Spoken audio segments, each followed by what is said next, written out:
अस्सलाम वालेकुम स्टूडेंट्स, क्या हाल है।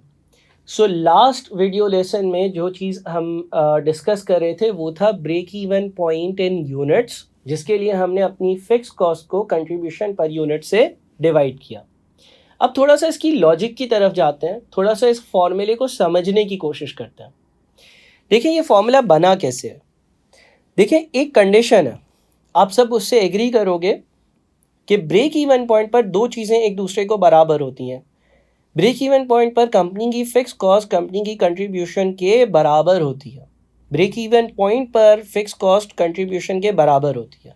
हमेशा नहीं, लेकिन ब्रेक इवन पॉइंट पर कंपनी की फिक्स कॉस्ट और कंट्रीब्यूशन एक दूसरे के बराबर होती हैं।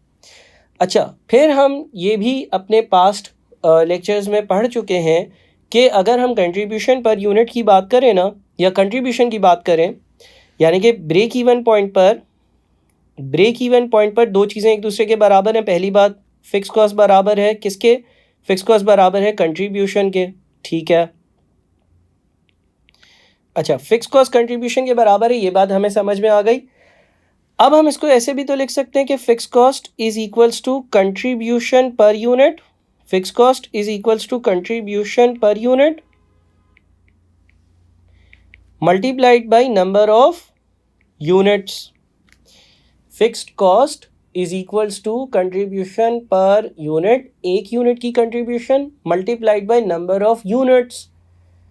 सो अगर हम इसको यूँ लिखते हैं कि fix cost is equals to contribution, और फिर हम लिखते हैं fix cost is equals to contribution per unit multiplied by number of units, सो हमारे पास ये इक्वेशन बन जाता है। क्योंकि हम कंट्रीब्यूशन के लिए कंट्रीब्यूशन पर यूनिट को फिक्स कॉस्ट से यूनिट से मल्टीप्लाई कर सकते हैं ना, ये हमने पढ़ा है।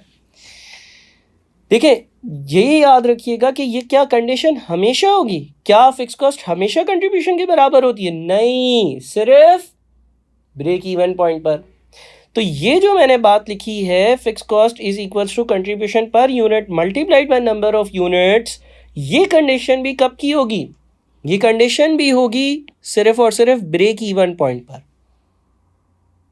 वैसे तो जब कंपनी प्रॉफिट्स में होती है तो कंट्रीब्यूशन ज़्यादा, फिक्स कॉस्ट कम। जब कंपनी लॉसेस में होती है तो कंट्रीब्यूशन कम, फिक्स कॉस्ट ज़्यादा।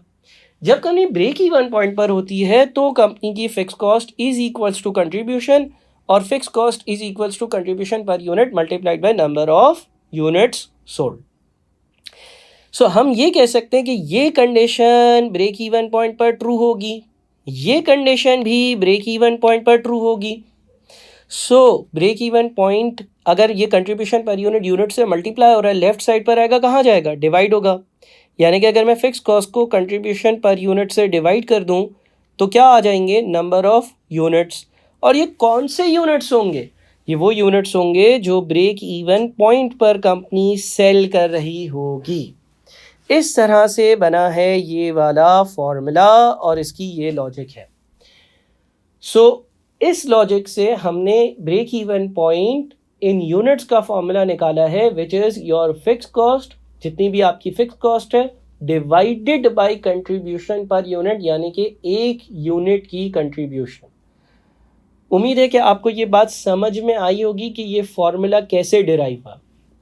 अच्छा, समटाइम्स आपके सवाल में ऐसा भी होता है कि वो पूछ लेता है कि ब्रेक इवन पॉइंट का सेल्स रेवेन्यू बताओ। अब उसके दो फॉर्मूले हैं, एक तो है आपके पास break even point in terms of sales revenue, यानी कि ब्रेक इवन पॉइंट पर कितना सेल्स रेवेन्यू था। Formula number 1, break even point in units multiplied by selling price. Formula number 2, break even point in terms of sales revenue is equals to fixed cost divided by CS ratio। तो अब हम अगले lesson में ये पढ़ेंगे कि break even point in terms of sales revenue कैसे calculate करना है, ये हम अगले लेसन में पढ़ेंगे। उम्मीद है कि आपको बातें समझ में आई होंगी। अपना ख्याल रखिएगा। थैंक यू सो मच, और मुझे व्हाट्सएप ज़रूर करिएगा अगर कोई मसला हो।